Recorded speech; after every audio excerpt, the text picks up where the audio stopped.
Magandang araw! Ako si Binibining Marjorie Juanito at ngayong araw ay kasama ko si Binibining Oscar at Binibining Bacalso. Hello mga bata! Handa na ba kayong matuto? Ako naman si Binibining Bacalso. Hello, magandang araw at ako si Binibining Julian Oscar. At ngayong araw, samahan niyo kami sa isang masayang pag-aaral tungkol sa mga uri ng pangusap ayon sa kaharian at uri ng sugnay.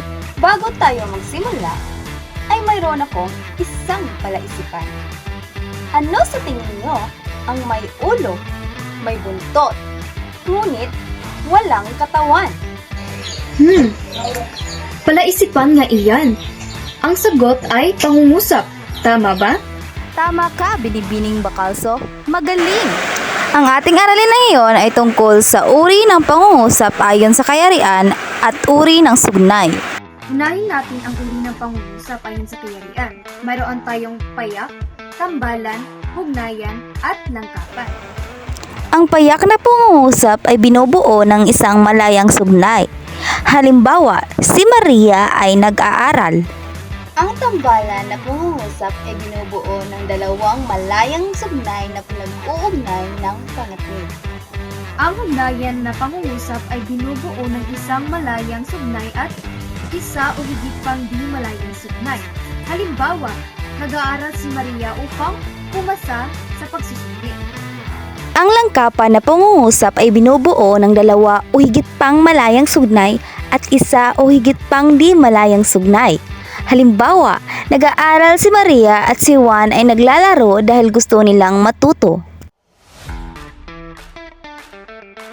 Ngayon, talakayin naman natin ang uri ng sugnay. Mayroon tayong malaya at di malaya. Ang malayang sugnay ay maaaring tumayo bilang isang pangungusap.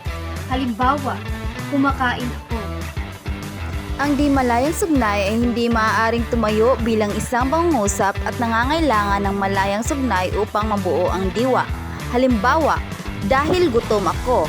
Ang halimbawa na dahil gutom ako ay nangangailangan ng isang sugnay upang mabuo ang pangungusap at maintindihan ito. Ngayon, subukan naman nating bumuo ng pangungusap. Bacalso, maaari ka bang bumuo ng isang payak na pangungusap? Okay, ang araw ay sumisikat. Ito naman ang halimbawa ng tambalan ng pangungusap. Si Pedro ay umaawit at si Ana ay sumasayaw. Magaling! Ngayon, kayo naman mga mag-aaral, subukan yung bumuo ng pangungusap gamit ang iba't ibang uri ng sugnay. Tandaan, ang pangungusap ay maaaring payak, tambalan, hugnayan o langkapan. At ang sugnay ay maaaring malaya o di malaya.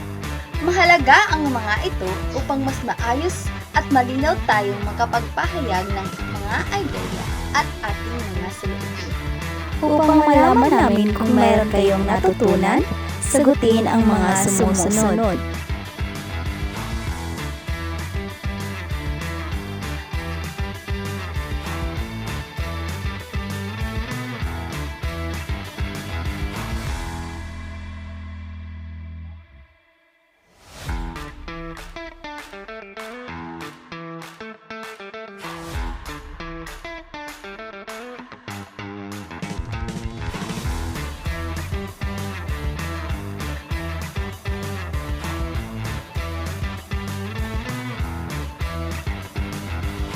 Maraming salamat sa inyong pakikinig at paglahok sa ating aralin. Sana ay marami kayong natutuhan. Hanggang sa susunod na pag-aaral, paalam!